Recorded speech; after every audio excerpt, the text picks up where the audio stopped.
مشرکین مکہ، قریش مکہ جو ہے، مکہ کے جو سردار ہیں، انہوں نے اعلان کیا. کیا اعلان کیا؟ جو محمد بن عبداللہ کو پکڑ کر لائے گا اسے 100 اونٹ دیے جائیں گے، 100 اونٹ دیے جائیں گے. اب ہمارے دور میں سونے کی جو اہمیت ہے، اس دور میں عرب کے یہاں اونٹ کی ویسی اہمیت تھی. ہمارے یہاں سونا سب سے زیادہ مالیت کی اہمیت کا حامل ہے. نوٹوں سے بڑھ کر اہمیت، ہر شے سے بڑھ کر اہمیت ہمارے آج کے دور میں سونے کی ہے. چاندی سے بھی زیادہ سونے کی اہمیت ہے. ویسے اس دور میں عرب کا سب سے قیمتی مال کیا ہوتا تھا؟ اونٹ. سب سے قیمتی مال اونٹ، اور وہ بھی 100 اونٹ. تو اس زمانے کے اعتبار سے ایک بہت بڑا انعام تھا. اب جتنے بھی شہسوار تھے انہوں نے رسول اللہ علیہ وسلم کو تلاش کرنے میں اپنے گھوڑے دوڑا دیے. اب تلاش بھی ایسی، اور وہ لوگ پہاڑوں میں گھومنے پھرنے والے تھے، اپنی سواریاں پہاڑوں پر چڑھا دیتے تھے. اور وہ پہاڑ بھی ایسے ہیں، آج جا کر کوئی زائر اس کو دیکھتا ہے تو اسے حیرت ہوتی ہے. تو وہ ایسے ہی تلاش میں نکلے. انہی میں حضرت سراقہ تھے، سب سے آگے تیز رفتار گھوڑے کے ساتھ اللہ کے وسلم کا پیچھا کرتے ہوئے نکلے. غار ثور سے پیارے آقا علیہ الصلوۃ والسلام نکل گئے. اللہ تعالیٰ نے کرم فرمایا، غار ثور میں ان کو نظر نہیں آیا. غار ثور کے دہانے پر کیا ہے، مشرکین پہنچے تھے. اللہ نے وہاں پر کیا ہے، مکڑی کو بھیج کر جالا ڈلوا دیا، اور اس جالے میں کبوتری نے کیا ہے، انڈے دے دیے. ایسے آثار ہو گئے کہ جس کو ظاہری طور پر دیکھ کر یہ سمجھ لیا گیا کہ یہاں کوئی نہیں ہے، حالانکہ اندر اللہ کے رسول صلی اللہ علیہ وسلم حضرت صدیق اکبر موجود تھے. اللہ حفاظت کا اگر انتظام کرتا ہے تو اس کی حفاظت کا نظام ایسا ہے کہ پورے فرعون نے پورے بنی اسرائیل کی گھروں میں بچے جو پیدا ہوتے تھے تو پیدا ہوتی ان کو ختم کرتا تھا. لیکن اللہ تعالیٰ نے چاہا کہ حضرت موسیٰ علیہ السلام کو فرعون کی تباہی کا سامان بنایا جائے، اس ظالم سے کیا ہے، امت موسیٰ کو کیا ہے، نجات دلائی جائے. تو اللہ نے موسیٰ کو فرعون کے گھر میں رکھ کر بڑا کیا. یہ اللہ کی شان ہے.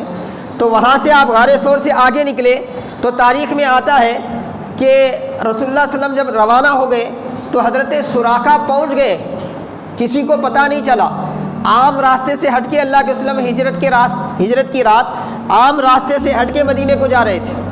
مدینے کو جانے کا جو نارمل راستہ تھا اس راستے پہ اللہ کے وسلم روانہ نہیں ہوئے تھے، کیونکہ وہ راستہ تو سب کو معلوم تھا.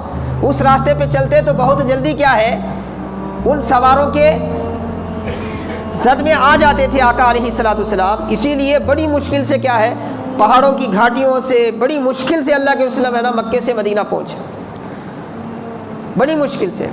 آج بھی حکومت نے ہجرت کی راستوں پر کیا ہے نشاندہی کی ہے، تو اس راستے میں سے کچھ چیزیں عام طور پہ زائرین کو راستے میں مل جاتی ہیں، اس کو دیکھتے ہیں تو تعجب ہوتا ہے کہ یہ کیسا ہوا ہوگا.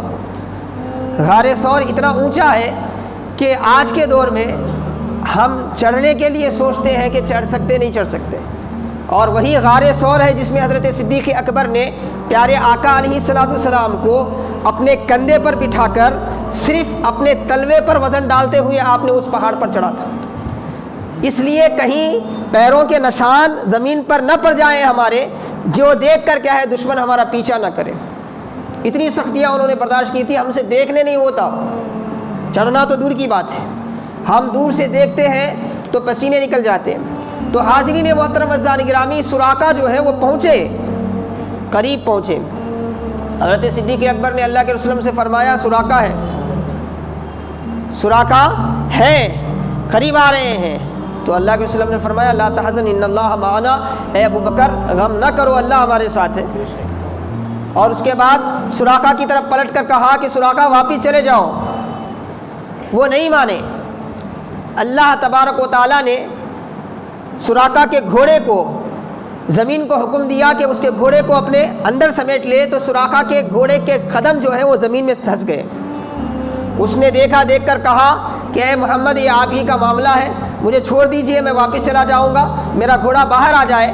تو اللہ کے وسلم نے دعا فرمایا تو گھوڑے کے قدم باہر نکل گئے. اب اللہ کے وسلم آگے گئے، وہ پلٹنے کی بجائے پھر وہ جو 100 اونٹوں کا اعلان تھا اس کی جو لالچ تھی وہ انہیں واپس پلٹنے پر مجبور نہیں کر رہا تھا. اسی لیے کیا ہے وہ پھر پلٹے اللہ کے وسلم کو پکڑنے کے لیے، تو پھر زمین میں دھس گیا گھوڑا، پھر پکار کر کہا کہ محمد آپ مجھے واپس جانے دیں صلی اللہ علیہ وسلم۔ اللہ کے وسلم نے پھر دعا فرمایا، پھر وہ گھوڑے کے قدم باہر نکلے۔ ایسا 3 مرتبہ ہوا، تاریخ کی کتابوں میں آتا ہے۔ چوتھی مرتبہ اللہ کے رسول صلی اللہ علیہ وسلم نے فرمایا اے سراقہ واپس چلے جاؤ، تم 100 اونٹوں کے لالچ میں، حرص میں، محبت میں یہاں تک آئے ہو، تم واپس چلے جاؤ، میں دیکھ رہا ہوں تمہیں اس وقت تک موت نہیں آئے گی جب تک کہ کسریٰ کے کنگن تمہارے ہاتھ میں نہیں ہوں گے۔ فرمایا کسریٰ کے کنگن سونے کے تمہارے ہاتھ میں نہیں ہوں گے، اس وقت تک تمہیں موت نہیں آئے گی۔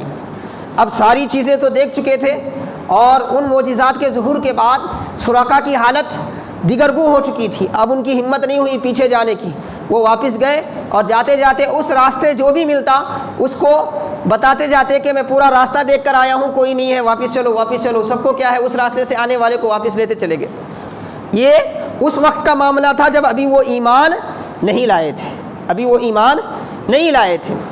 پھر اللہ نے توفیق دی، ایمان قبول کیا انہوں نے، اور اللہ نے ایک بڑی عمر انہیں عطا فرمائی، ایک لمبی عمر انہوں نے گزاری، یہاں تک کہ حضرت عمر فاروق رضی اللہ تعالیٰ کی دور خلافت تک وہ زندہ تھے۔ حضرت عمر فاروق رضی اللہ تعالیٰ کی دور خلافت میں شدید بیمار ہو گئے، وہ انتہائی بیمار ہو گئے۔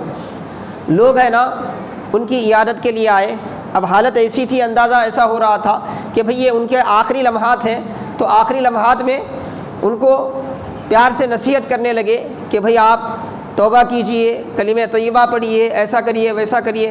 اب ایک ایسے مسلمان کو جس کو دیکھ کر ہمیں اندازہ ہو جائے کہ بھئی یہ اس کے آخری لمحات ہیں دنیا کے، تو اب اس کو ہم دنیا کی طرف تو، دنیا کی چیزوں کی طرف تو مائل نہیں کر سکتے نا، آخرت کی طرف تو جو بھی آتا اس انداز سے بولتا۔ تو اسی دردناک بیماری میں، اسی مرض کی حالت میں، اسی مرض کی شدت میں حضرت سراقہ نے فرمایا ایمان کیا ہوتا ہے آپ دیکھیں۔ حضرت سراقہ نے فرمایا، کیا فرمایا، تم میری اس خستہ حالت کو دیکھ کر یہ سمجھ رہے ہو کہ سراقہ مر جائے گا، سراقہ مر جائے گا، لیکن لوگوں سنو، سراقہ ابھی نہیں مرنے کا، سراقہ ابھی مرنے والا نہیں ہے، کیونکہ ابھی قیصر اور کسریٰ کے خزانے کھلنے ہیں مسلمانوں کے لیے، کسریٰ فتح ہونے ہیں، اور کسریٰ کے جو سونے کے کنگن ہیں وہ سراقہ پہننا ہے۔ جب تک سراقہ کسریٰ کے کنگن نہیں پہنے گا اس وقت تک اسے موت نہیں آ سکتی، اس وقت تک اسے موت نہیں آ سکتی۔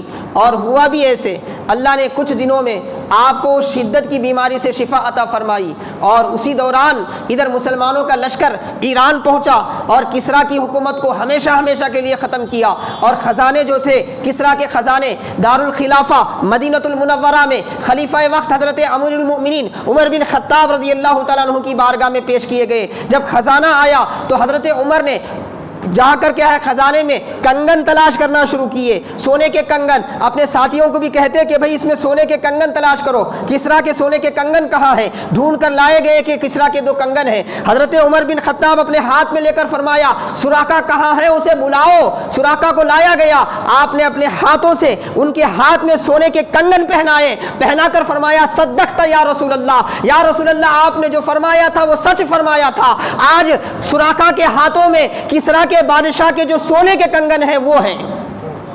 تو یہ ایمانی کیفیت ہے صحابہ کی، حالانکہ سونا حرام ہے، وہ صرف اس سراقہ رضی اللہ تعالیٰ کی تخصیص تھی، تھوڑی دیر کے لیے آپ کو سونے کے کنگن پہنائے گئے، مرد کے لیے بالکل سونا حرام ہے۔ آقا علیہ السلام نے فرمایا ریشم اور سونا میرے امت کے مرد حضرات کے لیے حرام ہے، عورتوں کے لیے حلال ہے فرمایا۔ تو پھر اس کو کوئی بہانہ بنا کر کیا ہے سونے کی چین انگوٹھیاں جو پہن رہے ہیں نا اس کو جائز نہ سمجھے، وہ تو گناہ ہے، جتنی دیر وہ پہن رہے ہیں نا وہ گناہ ہے۔ آپ دنیا والوں کو اپنا سونا دکھائیں، کل فرشتے ہیں نا قبر میں جہنم کا جو عذاب ہے نا وہ دکھائیں گے، تو یہ تو الگ بات ہے۔ لیکن اس صحابی رسول کا یقین دیکھیں، موت کی حالت میں ہے، ساری دنیا سمجھ رہی ہے کہ یہ مر جائیں گے، مگر وہ چیخ چیخ کر اس حالت میں بھی کہتے ہیں میں کیسے مر جاؤں گا جبکہ مصطفیٰ نے میری زندگی کی ضمانت دی ہے، جب تک میں سراقہ کیسر و کسریٰ کے کنگن نہیں پہنوں گا موت نہیں آئے گی، جب تک میرے مصطفیٰ کی پیشن گوئی پوری نہیں ہوگی موت نہیں آئے گی۔ اللہ چاہتا ہے کہ مسلمان اپنے رسول پر ایسا ایمان لائے، اللہ چاہتا ہے کہ اپنے مسلمان اپنے حبیب پر کیا ہے اتنا یقین رکھیں،